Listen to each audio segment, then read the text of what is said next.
and welcome to the Lucas Tribune's First Minute News. Here's today's story.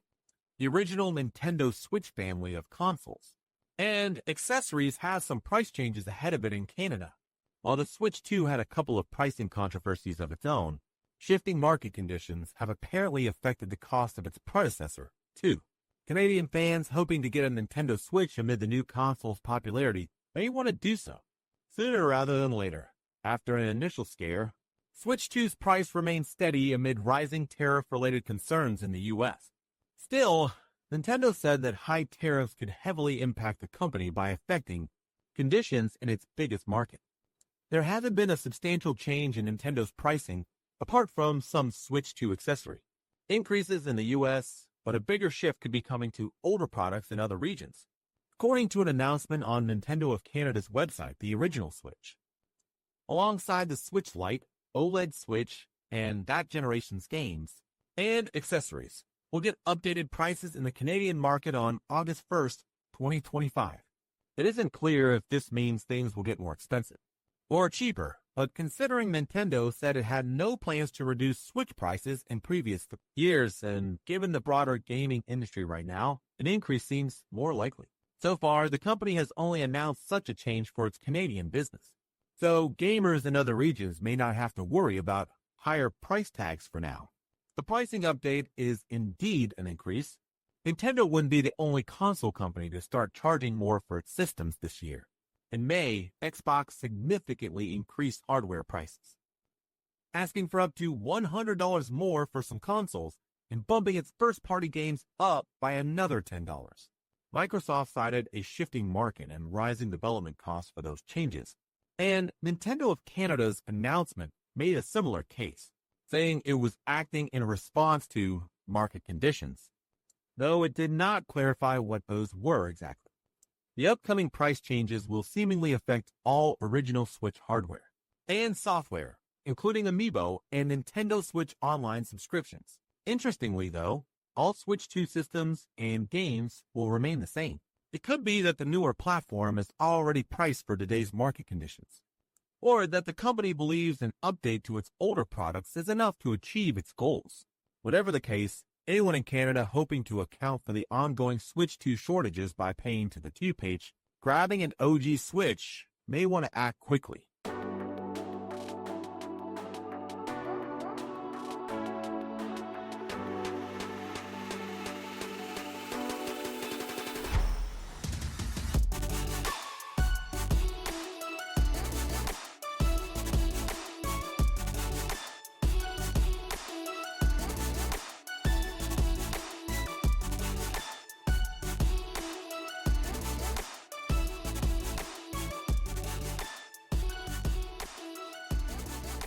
At least 20 Palestinians were killed in an Israeli airstrike that hit a popular seafront cafe, frequently used by activists, journalists, and local residents in western Gaza on Monday, according to medics and eyewitnesses.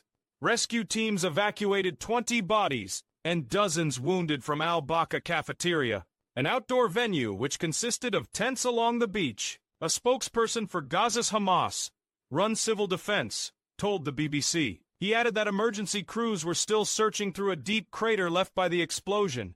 I was on my way to the cafe to use the internet just a few meters away when a massive explosion hit, said Aziz Al-Afafai, a cameraman with a local production company, told the BBC. I ran to the scene. My colleagues were there, people I meet every day. The scene was horrific. Bodies, blood, screaming everywhere. Videos posted by activists on social media appeared to show the moment a missile, reportedly fired from an Israeli warplane, struck the area. Footage captured the aftermath of the attack, with bodies scattered across the ground. Al-Baka cafeteria had become a well-known space for journalists, activists, and remote workers, offering internet access, seating, and workspace along Gaza's Mediterranean coast. There was no immediate comment from the Israeli military. The attack came after Israel carried out a wave of airstrikes across the Gaza Strip overnight, triggering the mass displacement of hundreds of Palestinian families, witnesses said.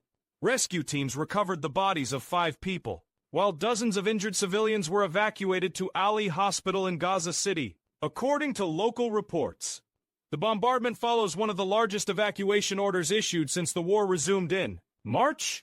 It comes amid increasing pressure on Israeli Prime Minister Benjamin Netanyahu to refocus efforts to reach a ceasefire agreement. On Saturday, U.S. President Donald Trump said on social media that Netanyahu was working on negotiating a deal with Hamas right now. That came days after a senior Hamas official said mediators had intensified their efforts to broker a new ceasefire and hostage release deal in Gaza, but that negotiations with Israel remain stalled. A two-month ceasefire collapsed in March when Israel launched fresh strikes on Gaza. The ceasefire deal, which started on the 19th of January, was meant to have 3 stages, but did not make it past the first stage. Israel followed this with a total blockade on humanitarian aid deliveries to Gaza, which it partially eased after 11 weeks following pressure from us allies and warnings of starvation from global experts. The partial easing saw the creation of the controversial U.S. and Israeli-backed aid group, the Gaza Humanitarian Foundation, G8. Since GHF took over distribution operations, there have been almost daily incidents of killings and injuries of Palestinians seeking aid. Eyewitnesses and medics have blamed Israel, though Israel has said it has only fired warning shots towards people it considered a threat. Residents in Gaza City said dozens of Israeli air raids targeted densely populated eastern neighborhoods including Shujaia, Tufa, and Zaytun. Videos posted by activists on social media captured scenes of chaos and explosions illuminating the night sky, followed by flames and thick plumes of smoke rising above the skyline. One of the strikes reportedly hit a school in Zaytown that had been sheltering displaced families. Explosions never stopped. It felt like earthquake. Salah, 60, from Gaza City told Reuters news agency, "In the news, we hear a ceasefire is near. On the ground we see death, and we hear explosions." The father of 5 added. The 5 fatalities reportedly occurred in a strike at the Al-Shadi camp, to the west of Gaza City. The Israel Defense Forces IDF had earlier ordered residents to leave large parts of northern Gaza in anticipation of the attacks. Most of those displaced overnight moved westwards within Gaza City rather than to the southern region, as instructed by the IDF.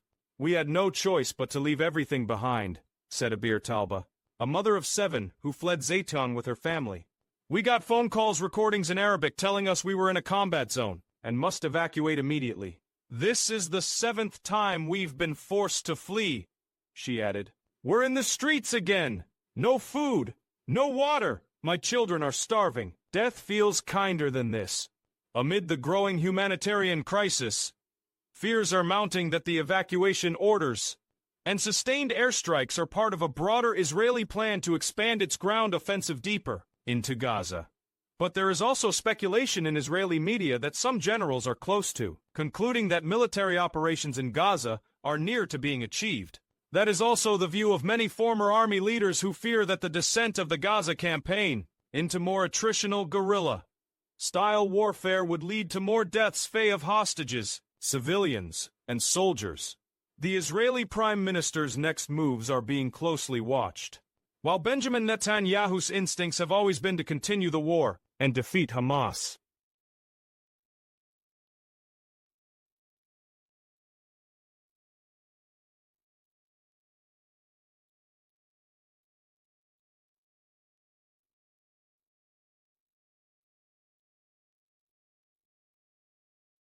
And abroad to pursue a new ceasefire agreement.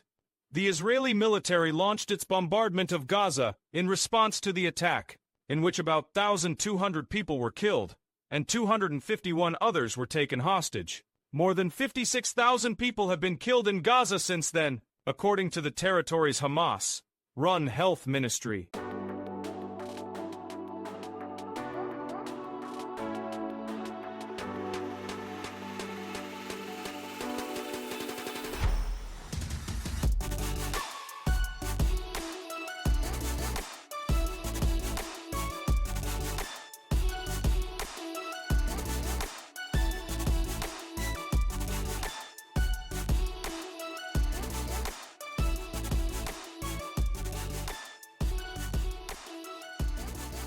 Earlier this year, natural soap company Dr. Bronner's decided that enough was enough. It announced that it was quitting B Corp, the global certification scheme that honors companies for having high standards when it comes to prices, able, and neurologics, their social and environmental performance. Dr. Bronner's, a California-based family-run business with 323 employees, had been a member for 10 years. But it said that the accreditation wasn't strict enough, and it accused the international organization that runs it, B Corp, of being too quick to allow some of the world's largest companies to join. It accused the scheme of enabling greenwashing and purpose washing by multinationals. Dr. Bronner singled out its continuing opposition to coffee capsule brand Nespresso getting B Corp certification in 2022. Nespresso is owned by Swiss food giant Nestlé. In 2020, Nespresso was hit by accusations that some of its coffee suppliers in Guatemala were employing young children. It responded to the scandal at the time by saying that it had a zero tolerance of child labor and would act immediately. Announcing that it was leaving B Corp, Dr. Bronner said in a statement that it was unacceptable to us to be lumped in with large multinational CPG consumer packaged goods with a history of serious ecological and labor issues. It added, the integrity of the B Corp certification has become compromised, and remaining certified now contradicts our mission. In response, a Nespresso spokesman tells the BBC that its B Corp certification is an acknowledgement of our long-standing commitment to sustainability, particularly our efforts to support coffee farmers, and a result of rigorous B impact assessment covering all environmental and social aspects of our business and supply chain. The B Corp scheme was founded in 2006 and now has more than 9,600 members across 102 countries and 161 industries. B stands for the word beneficial. And gaining accreditation can help companies attract more environmentally and socially conscious customers. B-Lab declined to answer how many member firms are multinationals, but it said that more than 96% are small and medium-sized businesses. And while it has defended Nespresso's membership, next year is introducing new, more rigorous certification standards. Currently, applicant firms can obtain B Corp certification if they achieve at least 80 points out of a total 200 across a number of environmental and social criteria. So they can be weak in one area but make up for this in others. This point system will end from 2026 and be replaced with minimum requirements across 7 key areas that it labels: purpose and shareholder governance, fair work, justice, equity, diversity, and inclusion, human rights, climate action, environmental stewardship, and government affairs and collective action. In addition, third-party verification of companies' performances is being introduced, and firms will also have to show that they are continuing to improve standards. This is really a sign to make the standards more rigorous and raise the bar for businesses, says Chris Turner, Chief Executive of B-Lab UK. We are becoming more transparent and credible as a certification. Yet he denied that the new standards were aimed at multinational members. The new standards are not designed to address a specific challenge about big business joining. We have increased expectation now of what being a force for good looks like. And within that, we acknowledge that bigger businesses have a bigger potential for impact and need more rigorous checks. He adds, we will be working really hard to create a pathway for B Corps to certify on new projects. Standards, but what that means will differ for each business. Some businesses will find it easy, but while for some businesses there will be significant work to do to meet new standards.